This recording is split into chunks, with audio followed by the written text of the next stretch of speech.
Hai, Assalamualaikum.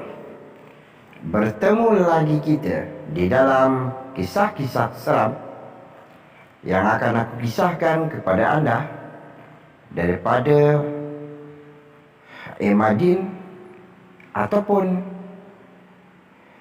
pemikiran yang anda fikirkan.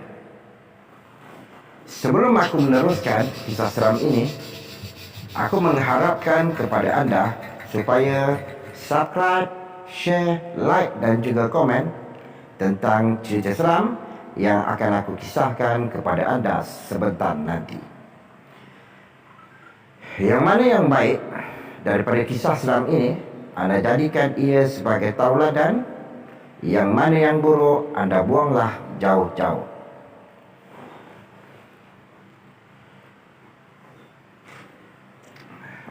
Kisah seram aku kali ini adalah sebuah kisah seram, iaitu kisah Makcik Karipap. Mesti korang pernah dengar, punyalah cerita ni kan, dengar macam tak ada apa, tapi alkisahnya makcik yang jual tu, dia tanya dari tingkap ke tingkap. Selalunya student yang study lewat malam, ia akan jadi mangsa dan terbeli. Tengah malam kan student selalu lapar. Kisah ini terjadi kepada sebuah universiti, dan aku terpaksa merahsiakan nama universiti tersebut untuk keselamatan. Namun aku akan meneruskan kisah ini. Apa yang menakutkan, makcik itu berniaga dari tingkap ke tingkap, tapi dekat tingkap yang tinggi. So, dia jalan atas apa? Kisah ini terjadi kepada seorang remaja yang sedang study pada malam hari tersebut. Semasa beliau sedang study keseorangan diri, dan pada masa itu rakan-rakan di dalam asrama tersebut sedang dibuai mimpi yang sangat lena, dan ada beberapa orang saja yang sedang melakukan study yang sama pada malam itu.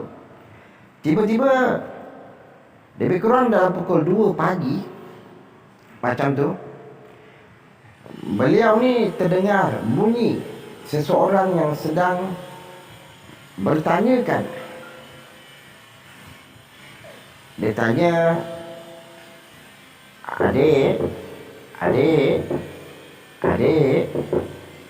Adik nak beli karipap tak? Makcik ada jual karipap. Karipap ni masih panas-panas lagi, dek. Makcik jual karipap ya? Macam mana kiranya makcik? RM5, dek. Bolehlah. Tanpa berfikir panjang, budak ni pun belilah karipap tu daripada makcik tu. RM5 je. Jadi selepas beliau beli dan bayar, apabila beliau toleh kembali ke tingkap tu, beliau tak nampaklah makcik tu. Disebabkan terlalu sibuk dengan kerja study ni, beliau letak karipap tu dan beliau tak usik pun karipap tu, walaupun karipap tu masih lagi dalam keadaan yang panas pada ketika itu. Jadi budak ni pun teruskan study dia. Dan apabila mata terasa mengantuk dan beliau pun terus tidur, dan tanpa disedari, karipap itu masih tidak diusik lagi. Keesokan harinya, adalah beberapa rakan kawan si budak ni bertanya lah, kau ada beli karipap ya? Kau beli kat mana karipap tu? Tadi malam tadi masa aku tengah study, tiba-tiba ada makcik datang, kau tahu, dekat asrama kita ni. Makcik tu jual karipap daripada tingkap ni lah. Makcik tu jual karipap daripada tingkap ni. Kau biar betul lah, aku tak percaya lah. Betul lah, masa tu aku tengah study, kau tahu. Tiba-tiba makcik tu tanya aku, Dek, adik nak beli kari pop tak? Aku pun tak fikir panjang lah, pasal aku tengok makcik tu muka macam ikhlas je. Aku pun belilah. Dia jual RM5 Mana ada orang jual sekarang RM5 bro. Jadi aku pun belilah. Kau nak kari pop tu kau makan lah. Tak nak lah aku. Kau tak fikir ke? Macam mana makcik tu dia boleh jual kari pop dekat tingkap ni? Dia pijak atas apa ah? Kau tak perasan ke? Asrama kita ni tingkat 3 kau tahu. Mana ada koridor ataupun beranda dekat luar tu? Mana boleh pijak? Kecuali makcik tu pakai penyapu kot, boleh terbang jual kari pop. Ya tak ya jugalah. Betul lah kata kau. Selepas daripada kejadian tu, budak lelaki ni tak berani lagi nak buka tingkap ketika beliau study ataupun study lebih lewat malam. Kalau nak study lewat malam pun, mungkin emergency sekalipun, mungkin beliau ni akan mengajak kawannya yang lain untuk menemani beliau study pada masa yang akan datang nanti. Inilah kisah seram yang dapat aku kongsikan kepada anda, para pendengar. Dan ada lagi kisah yang lain yang akan aku kongsikan, iaitu jangan tidur katil atas, pocong suka kacau, kata salah seorang daripada member di dalam asrama yang berlaku kisah seram ini. Nama asrama ini terpaksa aku rahsiakan untuk kebaikan para pendengar. Namun still remember, cerita ini paling buat admin takut, sebab dulu duduk asrama pernah sekali dua nasib tak baik, tak sempat cop katil bawah, terpaksalah tidur katil atas. Kisah ini cuma aku boleh kisahkan, iaitu gangguan yang datang ni adalah sejenis hantu yang bernama pocong. Lagi pula ada keluar cerita dekat blog 404 yang ada scan pocong. Kalau kawan dia tengah tidur tu, memang lagi kecut perut aku dibuatnya. Kisah ni pada masa tu adalah pelajar baru yang baru mendaftarkan diri untuk masuk ke asrama ni. Pula tu masa tu kisah yang berlaku di dekat blok 404. Adalah beberapa student, iaitu pelajar-pelajar senior, dia pernah cerita dekat aku tentang blok ni. Dia kata kalau nak tidur, jangan tidur dekat katil dekat tingkat atas tu. Sebab dekat katil tingkat atas tu selalu saja orang yang tidur dekat katil tu selalu diganggu oleh pocong. Tetapi tak semua katil yang ada dekat atas tu. Cuma ada satu katil je yang betul-betul menghadap ke pintu keluar asrama ini. Katil tu pula memang dah lama tak digunakan.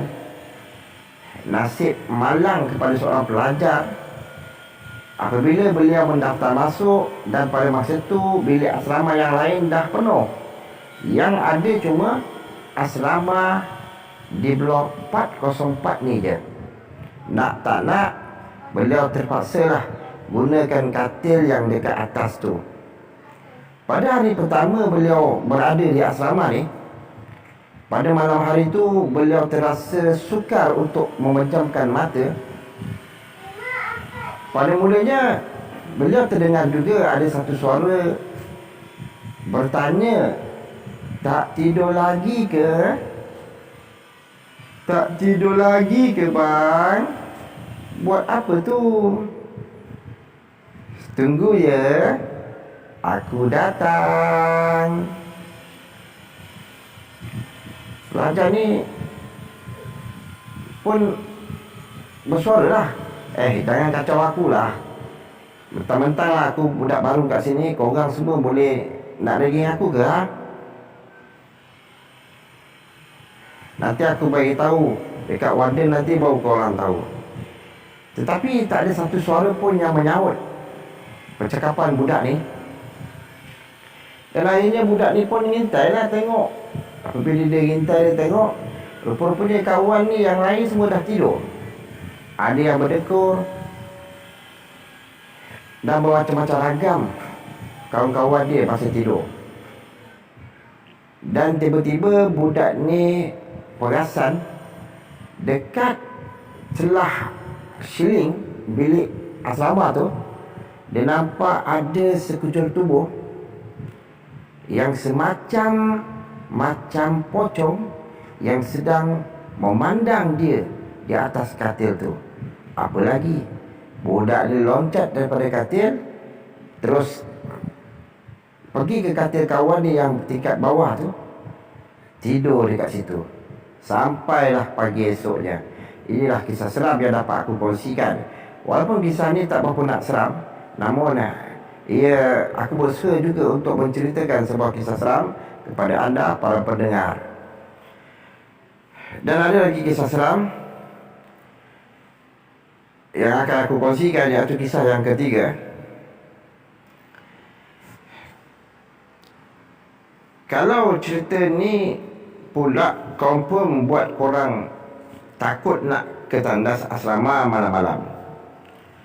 Namun takkan tak tahu cerita ini Alkisah pada masa tu pergilah basuh baju dan jumpa kawan dekat toilet buat basuh baju juga.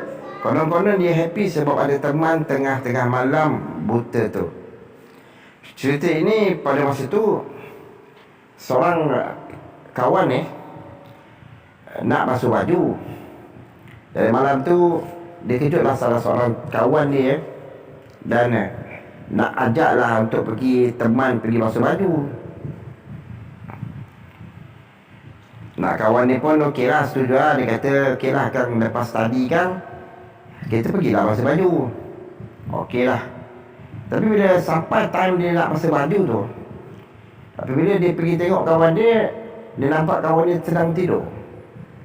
Jadi dia kata tak payah usik lah kawan aku ni, biarlah dia tidur. Jadi dia pun ambil lah baju yang nak basuh tu, terus pergi menuju ke bilik untuk basuh baju ni. Apabila dia sampai di sana, dia tengok kawan yang tadi yang dia nak kejut tadi tengah tidur tu ada kat dalam bilik air tu sedang basuh baju. Dia kata, oh kau basuh, kau lebih cepat daripada aku Tadi aku nampak kau tidur, macam mana kau boleh ada di sini? Tapi kawan dia ni hanya tunduk dan tak cakap sepatah pun, dan terus membasuh baju. Dia kata biarlah dia. Lepas tu dia pun basuhlah baju. Masa tu seronok jugalah sebab ada kawan yang teman pada malam tu. Tengah duk syok membasuh sambil dia memandang kawan dia tu, dan kawan dia pun mulalah bercakap. Dan akhirnya percakapan tu menjadi satu sembang santai pada masa tu sambil membasuh baju. Tiba-tiba baju dia jatuh dekat atas lantai. Bila nak ambil, baru dia perasan yang kawan dia tu tidak mempunyai kaki. Kaki kawan dia tak cecah ke lantai. Menggigil betul pada masa tu. Dia pun apa lagi, terus lari dan meninggalkan bilik air tersebut. Sebelum dia lari, kawan dia tu adalah senyum dan tersegih kepadanya. Inilah kisah seram yang dapat aku kongsikan kepada anda. Dan aku minta maaf jika cerita yang aku cerita ni tidak seperti mana yang korang dengar. Namun aku cuba juga untuk menceritakan yang mana yang baik kita jadikan tauladan, yang buruk kita buanglah jauh-jauh. Sampai bertemu lagi di dalam kisah-kisah seram yang akan aku kisahkan kepada anda. Bye.